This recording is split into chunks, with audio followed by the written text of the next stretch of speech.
तर मित्रांनो, या बिचाऱ्या हरणाचं आज घर मात्र चांगलं खातं घर उजळणार होतं. तर मित्रांनो ते कसं, तर ते असं.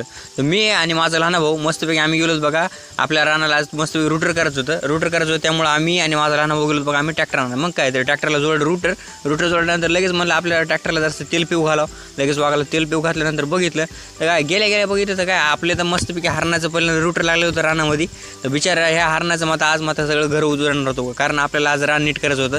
त्याच्यामुळं हरणाचं तर घर उजळणार होतं. मला जर जास्त जमीन असली असती ना तर हे रान त्यांच्यासाठी ठेवलं असतं मी. मग काय लगेच आपण सुरू केलं रूटर रानामध्ये मारायला. काय आपला भाऊ असा हेवी ड्रायव्हर आहे की सुट्टीच नाही हो, चेकच बुकणार, रानच सगळं बुकणार, ताणच नाही घ्यायचा, विषयच नाही हो. रान एवढं भारी रूटर व्हायला की बस विषयच नाही, ताणच नाही. मग काय रूटर मारता सायंकाळ कशी झाली ती पतच लागलं नाही की हो. काय असं बी अंग असं एवढं खराब झालं तर बस बघायचं कामच नाही. आणि लगेच सायंकाळ झाली मग सगळे ढोरं गिरे लगेच आकडण्याला सुरू केले मित्रांनो. तर मित्रांनो आजचा व्लॉग जरासं आवडत असेल चॅनलला लाईक आणि सबस्क्राईब करा. धन्यवाद.